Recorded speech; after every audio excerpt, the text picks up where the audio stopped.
بسم الله الرحمن الرحيم.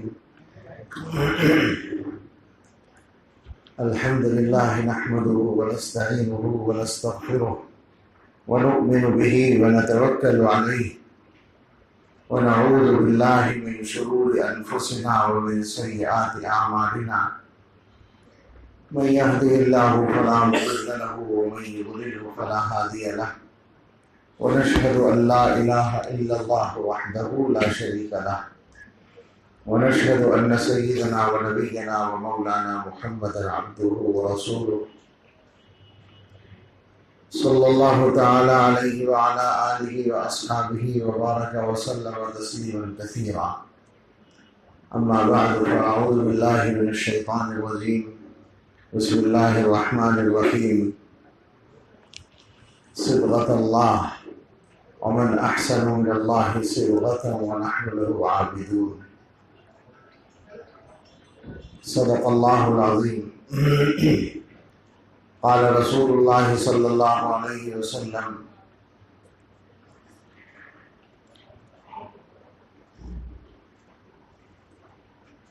خيركم من تعلم القرآن وعلمه، أو كما قال عليه الصلاة والسلام. سبحان ربك رب العزة عما يصفون وسلام على المرسلين والحمد لله رب العالمين. اللهم صل على سيدنا محمد وعلى آل سيدنا محمد وبارك وسلم. اللهم صل على سيدنا محمد وعلى آل سيدنا محمد وبارك وسلم. اللهم صل على سيدنا محمد وعلى آل سيدنا محمد وبارك وسلم. اللہ تعالیٰ اس پوری کائنات کے خالق و مالک ہیں، اور اس کائنات میں اللہ تعالیٰ کی طرف سے سب سے بڑی ذمہ داری جس مخلوق کو دی گئی ہے اس کا نام انسان ہے. ہمارا اسی سے تعلق ہے. اس ذمہ داری کا خلاصہ یہ ہے کہ انسان دنیا کی زندگی اس طرح گزار کر جائے کہ وہ اپنے مالک و خالق کو اپنی بساط بھر پہچانتا ہو اور اس کو تعلق اور قرب حاصل ہو. یہ بات عام طور پر لوگوں کے ذہن میں نہیں ہے، یعنی جو ایمان والے نہیں ہیں ان کی بات کر رہے ہیں. بات یہ ہے اصل میں کہ ایک طاقت شیطان کی ہے جو اپنا کام کرتی ہے. وہ غفلت پیدا کرنے کے لیے، اللہ سے غافل رکھنے کے لیے کام کرتا ہے، اور انسان کو آزادی سے غور و فکر کرنے نہیں دیتا. حقیقت یہ ہے کہ انسان کو اگر آزاد چھوڑا جائے، یعنی ادھر ادھر کی پابندیاں یا ادھر ادھر کے ماحول کے اثرات سے وہ آزاد ہو اور پھر وہ غور کرے اس مسئلے پر، تو اس کی عقل کافی ہے اس کو یہ بات سمجھانے کے لیے کہ میرا اور اس پوری کائنات کا کوئی خالق ہے اور وہ ایک ہی ہے. اکیلا انسان، تنہا عقل، ادھر ادھر کے رسم و رواج سے ہٹ کر غور کرے گا تو اللہ کو ماننے پر وہ مجبور ہوگا. لیکن دنیا کے ماحول میں اس طرح کی یکسوئی آدمی کو نہیں ملتی. عام طور پر رکاوٹیں کھڑی کر دی جاتی ہیں، دوریاں پیدا کر دی جاتی ہیں، اور ایک طرح سے تناؤ ذہنوں میں ایک دوسرے سے بعد یہ پیدا کیا جاتا ہے، جس کی وجہ سے آدمی صحیح طور پر غور نہیں کرتا. اسی لیے علماء یہ کہتے ہیں کہ ماحول میں امن ہونا یہ سب سے زیادہ ہمارے لیے کارآمد ہے. اس لیے کہ جتنا امن کا ماحول ہوگا، صحیح بات پر غور کرنے کا ماحول بن جائے گا، اور جتنا زیادہ غور کیا جائے گا اللہ کو ماننے پر مجبور ہوں گے. صرف اللہ کو نہیں، جب اللہ کو مانیں گے تو اللہ کی طرف سے جو ہدایت کا انتظام ہے قدرتی طور پر، جس کو نبوت کہتے ہیں، نبوت و رسالت، اس کو ماننے پر بھی مجبور ہوں گے۔ عقلی بات ہے کہ جب کوئی آدمی یہ مان لے کہ میرا خالق ہے تو اسے یہ ضرورت پڑے گی کہ میرے خالق کی مرضی کیا ہے یہ مجھے پتہ چلے، یہ عقلی ضرورت ہے۔ اس کے لیے الگ سے کچھ جاننے کی ضرورت نہیں ہے۔ جب یہ ضرورت سامنے آئے گی تو وہ تلاش کرے گا کہ وہ اس کی طرف سے کوئی رہنمائی ہے یا نہیں ہے، تو اس کے سامنے پیغمبروں کی تعلیمات آئیں گی، اور اس کے بعد جب وہ دیکھے گا تو اس میں کچھ ملاوٹیں بھی نظر آئیں گی، دوسری ان سے وہ ہٹ جائے گا اور صحیح چیز تک پہنچ جائے گا۔ صحیح غور و فکر آدمی کو آسانی سے پہنچائے گا صحیح راستے پر۔ بہرحال کہنا یہ تھا کہ دنیا میں آ کر اللہ کو پہچاننا اور اللہ کا قرب حاصل کرنا یہ انسان کی اصل منزل ہونی چاہیے، اور اس کی وجہ یہ ہے کہ اس دنیا میں آئے ہیں مختصر وقت کے لیے، تھوڑے دنوں کے لیے آئے ہیں۔ یہ بات سب کہتے ہیں، سب مانتے ہیں، یاد کوئی نہیں رکھتا۔ عجیب بات ہے، سب مانتے ہیں، سب کو پتہ ہے ہمیشہ نہیں رہیں گے، بہت مختصر رہیں گے، مگر اس کا مطلب نہیں سمجھتے۔ ارے سوچنے کی بات ہے، دنیا میں اللہ تعالیٰ نے ایسا نظام بنایا ہے کہ دھوکہ کھا سکتا ہے آدمی، دھوکہ ہو سکتا ہے، اللہ سامنے نہیں ہے، اللہ کا عذاب یا ثواب کھلے طور پر سامنے نہیں ہے، لیکن اس زندگی کے بعد کی جو زندگی ہے اس کے بارے میں ایمان والوں کے پاس تو ایک پکی بات موجود ہے یقین کرنے کے لیے۔ ان کو تو پتہ ہے نا وہاں جا کر واسطہ کس سے پڑے گا؟ صرف اللہ کی ذات سے، اللہ کے احکام سے، اور اللہ کے ان احکام سے جو کھلے طور پر ڈائریکٹ نافذ ہوں گے۔ دنیا میں ایسا نہیں ہوتا عام طور سے، اللہ تعالیٰ فوری پکڑ نہیں کرتے، لیکن آخرت میں تو سیدھے سیدھے فیصلے ہوں گے، ادھر جاؤ یا ادھر جاؤ۔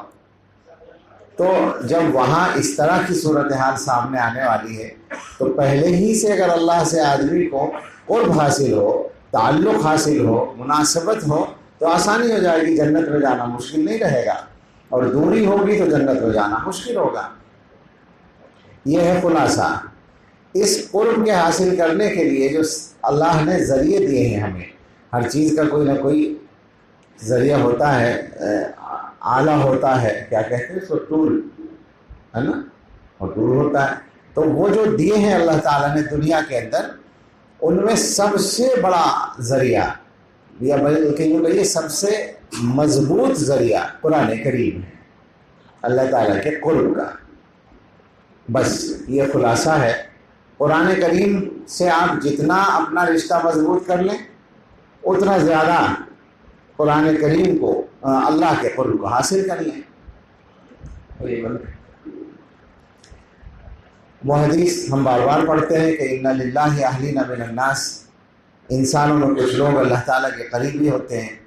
صحابہ نے پوچھا وہ کون ہیں؟ حضور نے فرمایا ہم اہل القرآن، اہل اللہ و خاصتہ، وہ قرآن والے ہیں۔ قرآن والے اللہ تعالیٰ کے قریبی اور خواص ہیں۔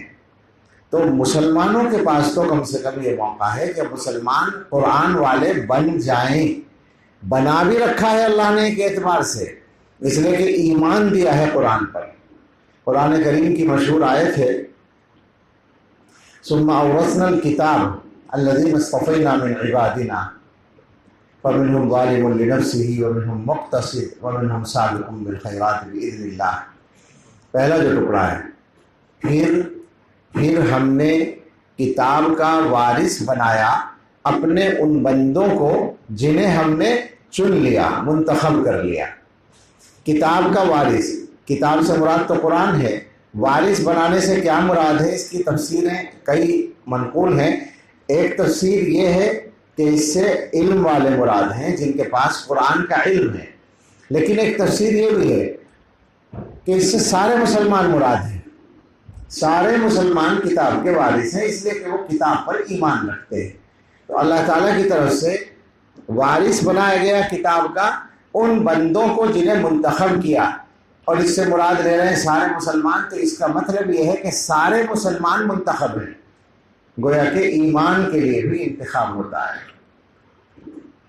رات ہم ایک جگہ میوات کے علاقے میں مدرسے کے جلسے میں تھے اور وہاں بنیاد رکھنی تھی، بالکل کھیتوں کے بیچ میں جنگل میں بنیاد رکھی گئی۔ تو وہاں مجھے خیال آیا کہ یہ بھی عجیب فیصلہ ہے، بلکہ میں نے پوچھا بھی جو منتظر تھے اسے، میں نے کہا کہ بھئی اس جگہ بنیاد رکھنی ہے، اس کا فیصلہ کیسے ہوا؟ میں اعتراض کے لیے نہیں پوچھ رہا ہوں، کوئی حرج نہیں، میں پوچھنا چاہتا ہوں فیصلہ کیسے ہوا؟ اس لیے کہ یہ تو اللہ کا انتخاب ہے، تم نے کیسے طے کیا؟ تو انہوں نے کہا مشورے سے، پھر استخارہ بھی کیا، 2-3 جگہیں سامنے تھیں، اس میں سے اس کا انتخاب کیا۔ تو پھر میں نے یہی مضمون وہاں بیان کیا کہ سارے کام اللہ کے انتخاب سے ہوتے ہیں۔ آج کل سانس میں پریشانی چل رہی ہے۔ سارے کام اللہ کے انتخاب سے ہوتے ہیں۔ سب سے پہلا انتخاب اعلیٰ درجے کا، پہلے بنیادی انتخاب ہوا ہے انسانوں کا، جو میں نے ابھی کہا تھا امانت کے لیے، اللہ تعالیٰ کی طرف سے سب سے بڑی ذمہ داری کے لیے انسانوں کو منتخب کیا۔ پھر انسانوں میں سے اللہ تعالیٰ کی وحی کے لیے خاص حضرات کو منتخب کیا گیا۔ اللہ یصطفی من الملائکۃ رسلا ومن الناس۔ اس کے بعد پیغمبر صلی اللہ علیہ وسلم کو خاتم النبیین بنایا گیا، تو آپ کے لیے صحابہ کو منتخب کیا گیا۔ اصطفاہم اللہ لصحبۃ نبیہ ولاقامۃ دینہ۔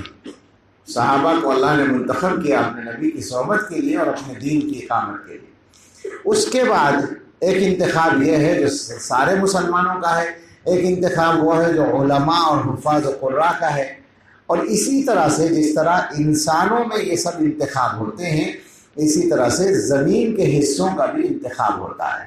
زمین کے حصوں میں سب سے بڑا انتخاب ہوا کعبۃ اللہ کی زمین کا، جس کو اللہ نے مرکز بنایا، اور اس کے بعد پھر دنیا میں جگہ جگہ اس کی شاخیں مسجدوں کی شکل میں بنائی گئی، اور اسی طرح سے دین کی اشاعت کے لیے مدرسے۔ تو جو جو زمین کے ٹکڑے اللہ کی طرف سے منتخب ہوتے ہیں، ان پر اللہ کی عبادت کا، اللہ کے دین کی تعلیم کا کام ہوتا ہے، یہ بھی ایک انتخاب ہے۔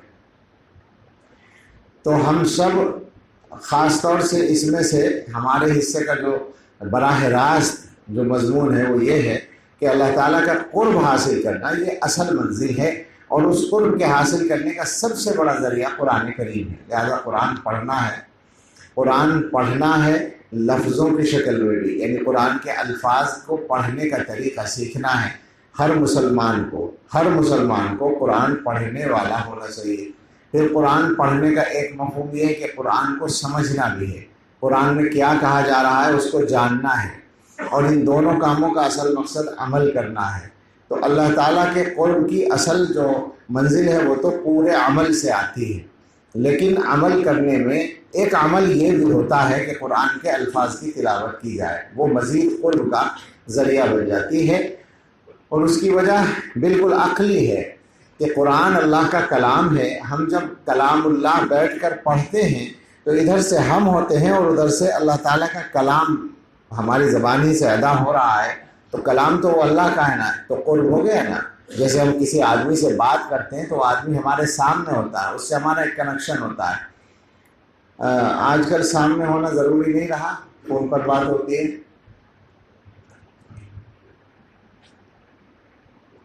تو لیکن پھر بھی کنیکشن ہوتا ہے، نمبر ڈائل کیا ہوتا ہے۔ تو جس طرح بات کرنے والا ہم سے قریب ہوتا ہے، اسی طرح سے جب ہم اللہ کا کلام پڑھتے ہیں تو اللہ تعالیٰ کا قرب ہمیں مل جاتا ہے، اور اس کی وجہ سے روحانی اور معنوی اعتبار سے ہمیں برکتیں حاصل ہوتی ہیں۔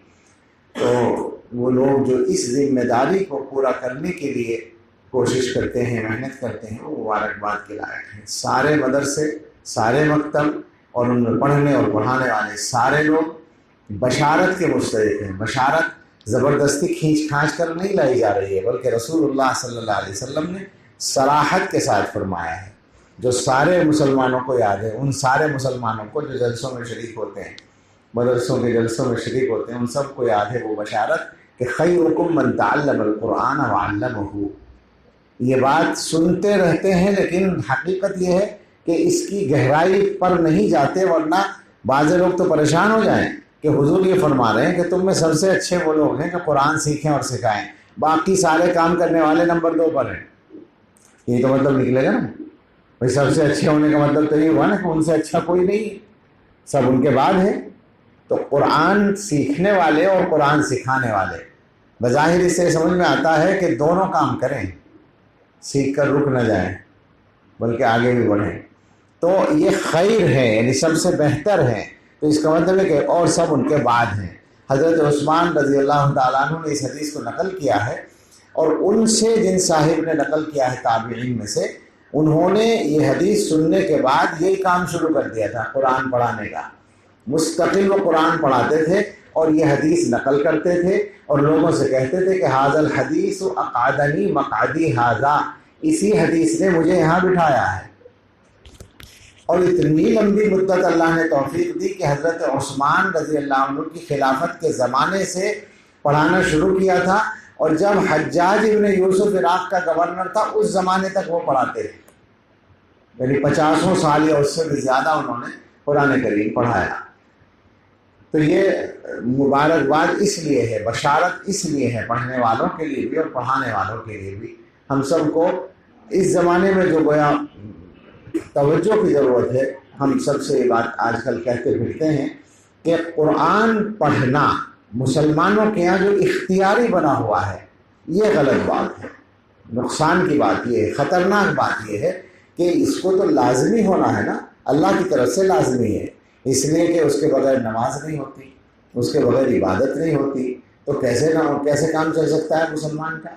جن چیزوں کے لیے جو چیزیں فرض ادا کرنے کے لیے ضروری ہوں تو خود فرض ہوتی ہیں، تو یہ سمجھنا کہ قرآن پڑھنا فرض نہیں ہے یہ تو غلط بات ہے، یعنی مسئلہ ہی نہیں جانتے ہم گویا۔ قرآن پڑھنا، اتنا قرآن جو نماز صحیح کرا سکے ہماری، اور دین کا اتنا حصہ سیکھنا، اتنے مسائل جاننا، اتنی دینیات پڑھنا جن سے عقائد صحیح ہو جائیں، ایمان کی پہچان ہو جائے، فرائض و واجبات تمام، نماز روزہ حج زکوٰۃ وہ ادا ہو سکے، اس قدر دین سیکھنا ہر مسلمان کے لیے فرض عین ہے، فرض کفایہ نہیں ہے کہ کچھ لوگوں کے کرنے سے کام چل جائے، ہر مسلمان کے لیے فرض عین ہے۔ کوتاہی ہو رہی ہے، اس کوتاہی پر دھیان دینے کی ضرورت ہے۔ اللہ تعالیٰ ہمیں سب کو صحیح فہم و سمجھ عطا فرمائے۔ قاری صاحب دامت برکاتہم کو مبارکباد پیش کرتے ہیں، بچوں کو بھی مبارکباد ہے، اور بچوں سے یہ کہنا ہے کہ اللہ نے قرآن کی نعمت دی ہے تو اب یہ نعمت مرتے دم تک ساتھ رہنی چاہیے، لیکن ساتھ رہنے کے لیے شرط ہے، یہ زبردستی خود نہیں چپکتا۔ قرآن کریم کی خاص بات یہ ہے کہ یہ پیچھے نہیں پڑتا آدمی کے، تم اگر اس سے پیچھے ہٹ رہے ہو تو یہ 100 دفعہ پیچھے ہٹنے کو تیار ہے۔ حدیث میں الفاظ ہیں کہ لا شد تفصیًا من کیا ہے وہ جمالی من، الفاظ میں بھول گیا، کہ جس طرح اونٹ اپنی رسی توڑانے کے لیے اور اس سے چھوٹنے کے لیے تیار رہتا ہے، اس سے زیادہ قرآن نکلنے کے لیے تیار رہتا ہے۔ پکڑے رہنا پڑتا ہے، اور بہت آسان بھی ہے اور بہت مشکل بھی ہے۔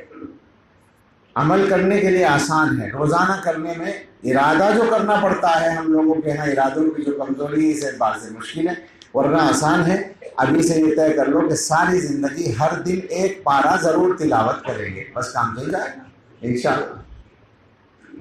قرآن کو پکڑنے کا معاملہ جو ہے وہ پورا ہو جائے گا، اور گویا کہ ایک طرح سے قرآن پھر جائے گا نہیں کہیں بھی، نہ ناراض ہوگا، نہ بھولیں گے، نہ اللہ کی طرف سے کوئی پکڑ ہوگی، آسانی رہے گی، برکتیں آئیں گی۔ اللہ ہمیں آپ کو سب کو توفیق عطا فرمائے، آمین۔ وآخر دعوانا الحمدللہ۔